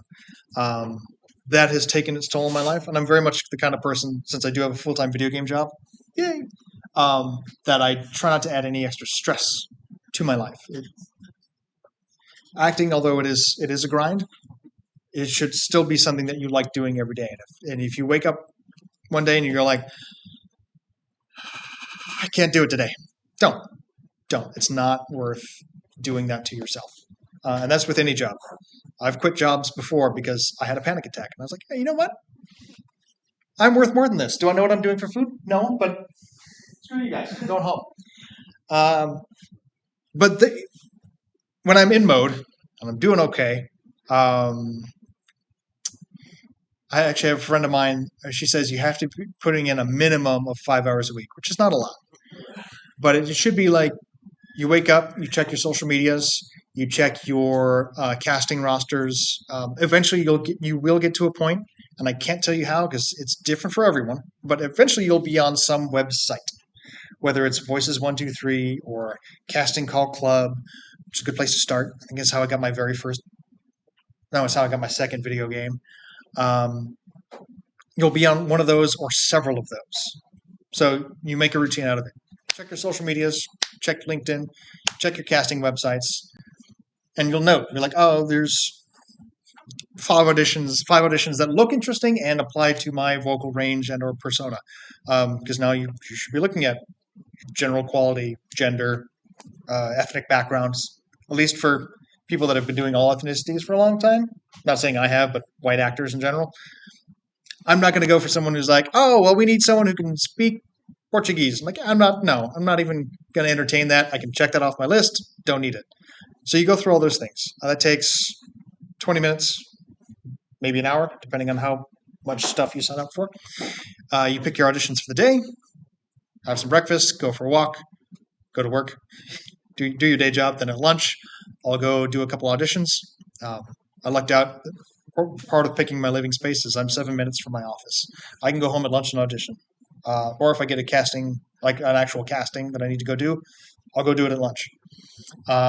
Pick up my daughter at 2:45, take her home, do dad stuff for a bit, check to see if there's any new auditions, audition and read lines at night for about another hour.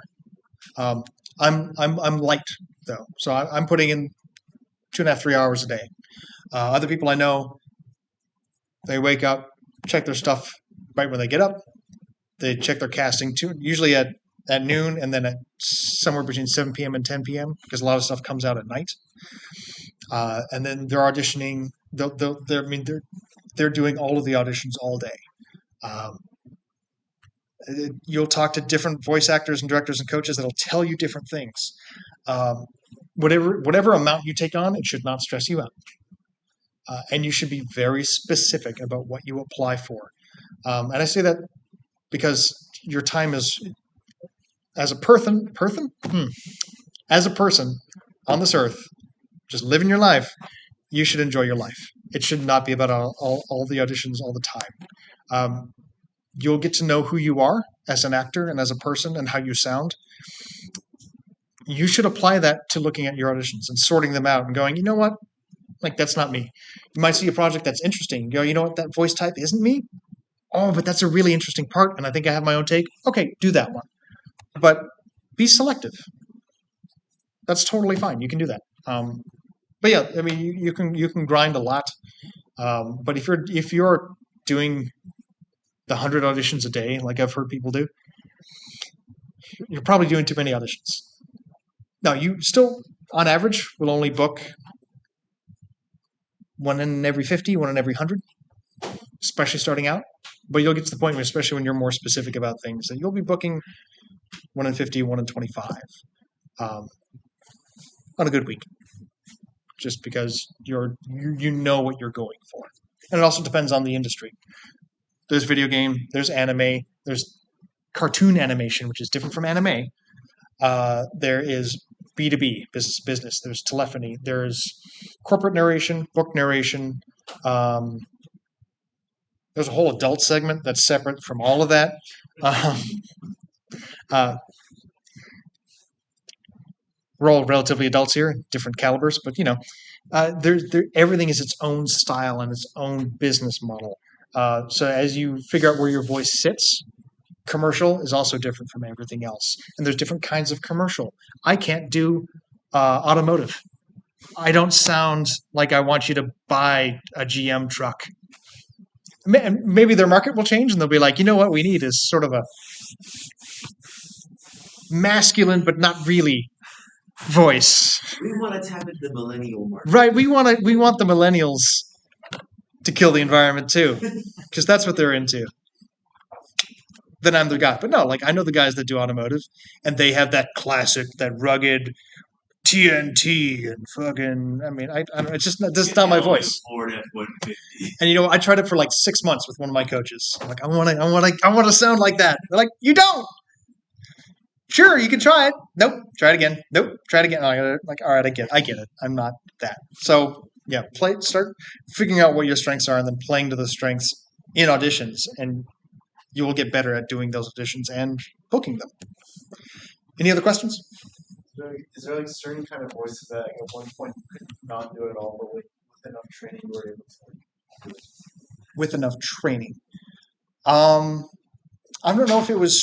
So there's certain styles that training has helped me with, especially like commercial was the first kind of stuff that I really got into. Right now, the casual tone is the thing, and it didn't take me a long time, but it took me a little while to realize what people mean when they say we want a casual read is how I sound when I'm bartending. It's the slightly I don't give a fuck. Because especially as a bartender, I was working at a high-end restaurant. People don't want them. Yes, welcome to Canoe. We have elk on the menu this evening. That guy sounds like a bore. Ugh. No, I want my bartender to be fun. I want him to sound like this. Hey, welcome to Canoe. Smoked salmon is fucking amazing. And I would swear at my guests, not like mean, but like that. This is fucking great. You should enjoy it. You're a judge. Awesome. State senator. Fun. Maybe. I don't know. So this is in Georgia. Lateral move coming to Texas. Who sighed? I just heard a. I guess I agree. But so learning that's what natural or casual meant was really important. I mean, a lot of voices, and you'll see a lot of voice actors doing this. Is just me like quietly trying to copy someone that I heard that had an interesting voice, or I'll be at home practicing, going like, "Yeah, no, it's really good. Oh no, and just slowly figuring out the tone, the placement, the physicality. I can't think of someone off the top of my head that I was like, I really want to sound like them. Recently, anyway. But like anytime I hear like a new voice, I start to try to figure out like how they sound. I'm trying to think of like I walked in this room and said, "Wow, this is a really good room." Oh, sorry, I don't like that guy. So yeah, I was studying his voice for a bit. I'm still working on it. I don't know that I want to though, because it also makes me feel terrible. And I don't think I'd want a booking unless it's for a parody, in which case you don't have to be good to do that. Someone else had a question. Yes. So would you recommend to like find sounds online or like For projects, no, that's been a hot minute. You can usually Google royalty-free sounds or sound effects. The not Time Warner, Warner Brothers, Hanna-Barbera recently put up a lot of their stuff online, their old cartoon sound effects. The BBC as well put up a lot of their sound library. I don't know if it's actually royalty-free. It's sort of like when I first started out doing sound design, the BBC sound library on cassette and CD was what I used like in theater. And you'd have to sample off of the core media, re-record it into digital media, and then edit. It was a whole thing. So I know a lot of BBC sound effects are online. But also just always look for royalty free. That way you're not running legally afoul of anything. It is hard to enforce. And I am not a lawyer. But one of the things I remember getting taught when I was a young sound designer was that when you copy sound, record it into your DAW, and then edit it, it's much harder to track where that sound came from. Do that with that what you will. Editing is your friend. You're welcome. Layering is your friend, I should say. All right, anything else?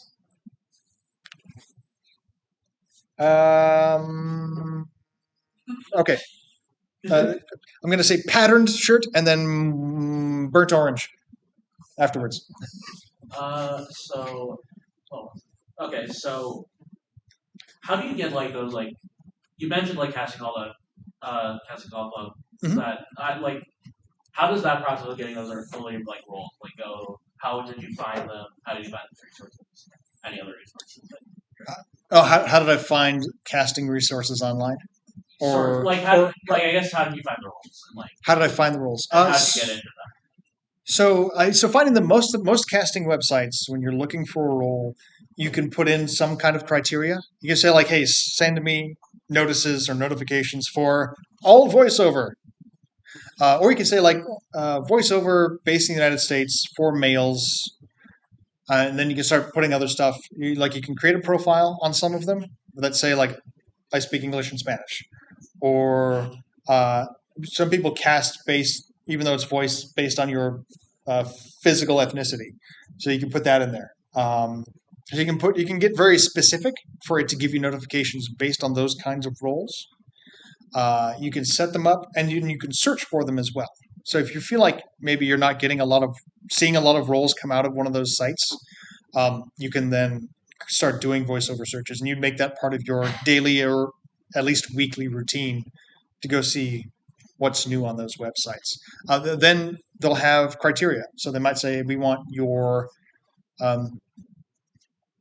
demo reel, if you have one, or we want you to read these lines. And they'll say, do ABC or do 2 takes or do 1 take or slate. I forgot about that one. Slate is stating your name and what you're reading for. Some say no slate. Pay attention to that. If they say no slate, don't just read the line. And then deliver it as asked for. Because if you can't follow those directions, they don't think you're going to be able to follow any directions after that, certainly. So you do the audition however they have the audition set up. You send it in, and my best advice is then to forget the hell about it. Don't stress out about it. When I first got into voice acting, I thought every time I was submitting it, nailed it. Great. And then I would spend half my day going, I haven't heard back yet. And the next day, someone's like, "Hey, man, you auditioned for that thing. How'd it go?" I'm like, "I don't know. I didn't hear back." Now, it's a much more pleasant surprise to have completely forgotten about something, and then a week later go, "Hey, we really like that thing. Can you do the thing?" And I have to go back through. I keep all of my files. I keep them all named. I have them grouped in folders based on the website I applied through them. I mean, get a good file structure going. Get a very good file structure going. I go through all those, and I go, "Oh, okay, yeah. Oh, yeah, the one. Sure, no problem." And then I'll ask them what lines. Half the time, they want what I read plus a few more lines, and I don't even have to do all the work anymore because I already did half of it. So it's set it and forget it if you can. So just follow the instructions for the auditions, do it, and then try to put the least amount of worry into it after that, because you already did your best acting and work. So let that do the work for you, and then try not to stress out because that's just bad for the heart.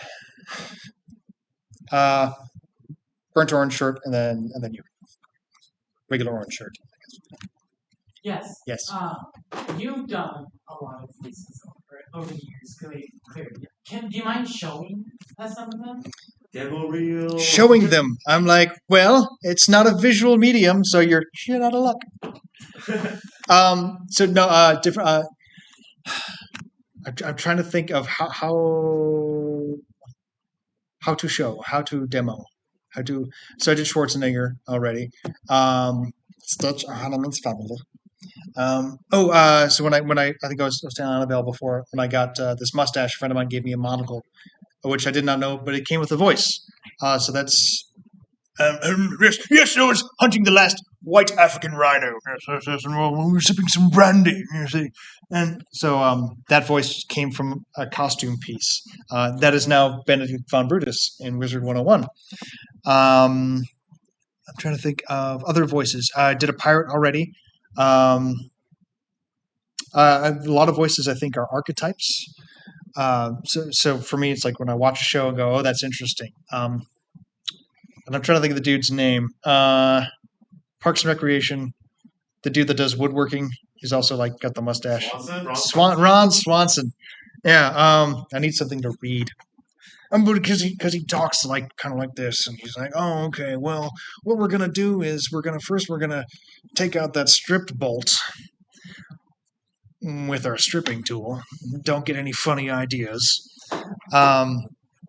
I just like the way he talks. So like I practiced at that at one point. I completely forgot until you asked, until I started rambling. Or like how I think I sound sometimes, especially when I'm recorded, is like Nathan Fillion. Especially like I've had times where people are like, "Oh, we need you to be kind of hammy." I'm like, "Yes, I can be hammy." Fantastic. I know that's not Nathan Fillion, but that's how I call it in my head. What else? There was So when I think of villains, I think of really high-pitched, nasally villains. Those are my favorite kinds because they're kind of annoying and kind of non-threatening. Um, well, it doesn't really matter what the show is, but so there's this high, nasally villain. He's like, "Oh, Dorlingus, how could you beat my best warrior?" I like that voice. It makes me happy. And the hero's name is Duralius, so the dude's always saying his name wrong on purpose. Dorlingus. Yes. Other kinds of voices. Some voices come from accents. Not even good ones. But so since I used to live in Georgia, I was doing a vampire one time and had to talk with a southern drawl, you see. And then people had to walk out the door. They didn't want pizza. Nobody wants the pizza. Oh yeah, high-pitched falsetto voices. I mean, I like going up to my falsetto. So there's, you can do falsetto nasally, you can do falsetto soft and breathy. Oh no, what are we doing now? Which is not useful, not a very good character, but makes me happy. What's another one?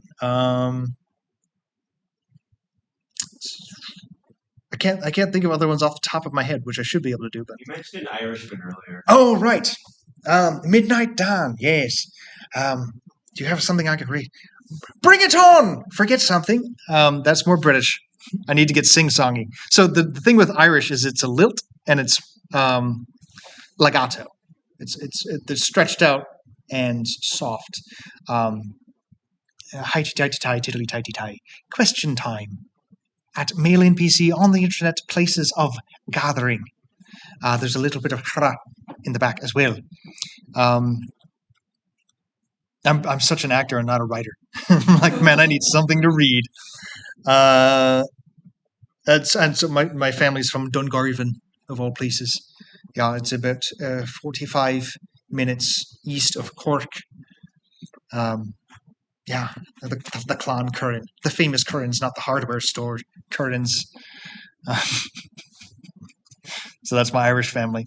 I'm trying to think of what else. I mean, there's a lot of different ways you could take those voices and then just affect them in different ways. So if you have an English voice, you have the gentleman. Well, you could lighten that. You have the gentleman. Yes. So to me, that is the same voice. It's just where I'm placing it, high or low, or tight throat or breathy.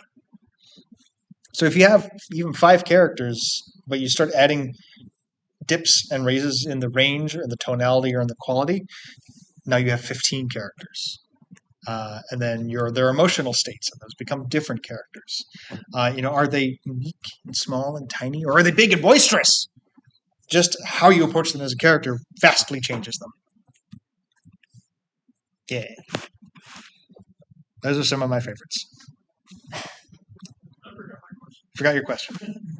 Sorry. So I assume like whenever you start now, you don't need like the top of the line microphone or anything like that. But like, what is it like? What kind of gear do you want to start out? Is like a laptop mic or a phone mic good enough, or like? I'm going to say no. Unless you're doing a student project and you know the person, don't start off with a laptop mic for sure. Microphones to start out with. Sorry. Oh, I was looking at the level on that. I'm like, wow, that thing is going crazy. I don't like Yeti. They've gotten better. Give that to them. But if you can get a used one, sure, for like $40-$50. Okay. I would start going with, if you can, get an interface. Get a used interface and an XLR microphone, which is the type of plug on the back.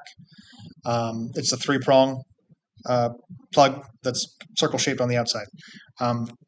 That's the best way to go. And honestly, your cost to entry is like 20% more. It's going to be like used $120, $130, maybe $140 for all that together. And that's stuff that you can then keep.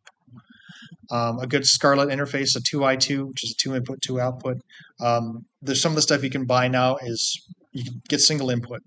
You can get XLR to USB like active powered adapters. I've started to see those, especially Shure makes some for their microphones, but it's a plug. It'll work on anything. Just make sure that if it's a phantom power microphone, a condenser mic, that you're getting power correctly to it. You don't want to add power to a non-powered microphone or try to use a powered microphone with something that's not providing power, because then you'll get no sound. The other one will F up the microphone. I remembered not to swear that time. Were you looking for specific like gear recommendations, or just like kind of just in general? If you want to get cast, or you're going to go on a website and start doing that stuff, your quality level should be at a certain area, and that usually comes from some investment outside of what comes on your laptop. I hate putting a price to it because you can find stuff used all the time, but yeah, you're going to be at least around $100, which is not bad. Do not buy mics for podcasting if your goal is to get into voice acting. If you're just going to try it out, great. Get a whatever everyone has now made at this point. Like every main microphone maker has made a podcast mic, and they're cheaper for a reason. They're not as good. They sound fine, but depending on what your level or your goal is, getting a good used mic is better than buying a new podcast mic. Hope that helps. Anyone else? You're a wizard, Harry. Okay. Oh, okay. Do it. Last one. Yeah. So what is it? So she's so hungry. Do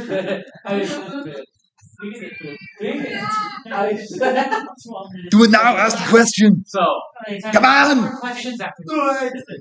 So when it comes to getting a master's, don't get a master's.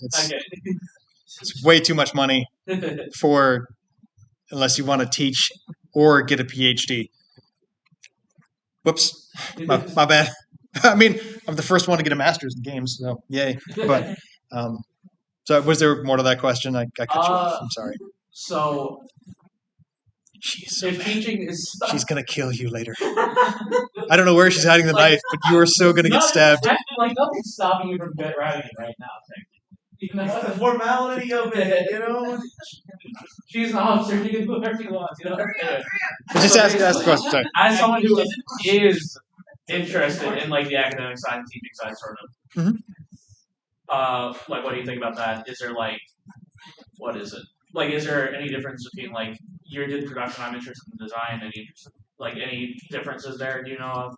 Any differences between like when you did and when like now? So if you're interested in design, teaching design, do you need the master's degree to kind of help you, or when should you get it? You should not get your master's degree if you want to teach game design until you've done some professional game design. To be honest, because most schools will hire you as a teacher if you have your bachelor's and some experience. And you really should only be getting your master's if you want to be teaching. If you realize you want to teach more, you want to get those credentials, and you want to get like a 10-year track. Like I have a terminal degree, I can do that now. I'm not that interested. I just thought it was actually, I thought it would be easier and cheaper than getting another BA, which that part is true. And I wanted some legitimacy outside of being an actor at the time. This would have been 2007. No, when I started looking at, maybe I want to go into video games. What I know now is I could just have spent half that amount of money and just gone to conferences for 2 years and networked and gotten a job that way. So yeah, going to teaching, just get experience first, and they'll want to hire you just because of that. Food time. Thank you everyone for watching.